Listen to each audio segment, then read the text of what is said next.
ដើមលេង Facebook ផ្ដើមមានស្នេហាជីវិតឯកាប្រែជាស្រោបបំប្រងផ្ដើមពីមិត្តភាពហើយជ្រាបដល់បេះដូង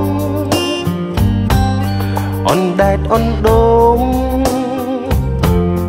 មុខកុំព្យូទ័របានឃើញមេសេចខ្ញុំទេ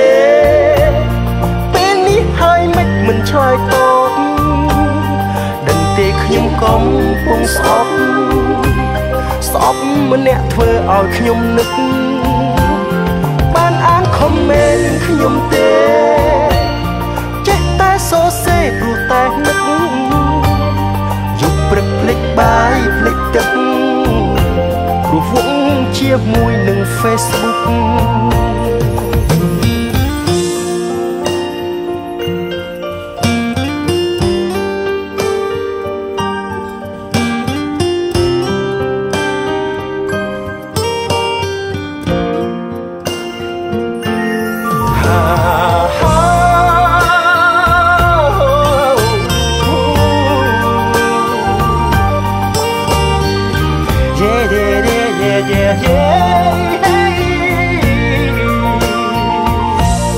អនឡាញថ្មណាសុំប្រាប់ខ្ញុំផងចង់ជួបឆ្លើយឆ្លងឲ្យជួយប្រឹក្សាមានរឿងចង់ប្រាប់ខ្ញុំស្រឡាញ់អ្នកណា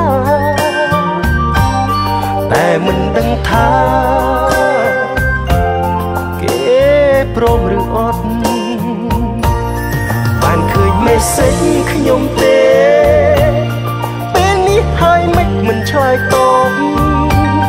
ដឹងទេខ្ញុំកំពុងស្អប់ម្នាក់ធ្វើឲ្យខ្ញុំនឹកបានអានខមមិនខ្ញុំទេចេះតែសរសេរព្រោះតែនឹក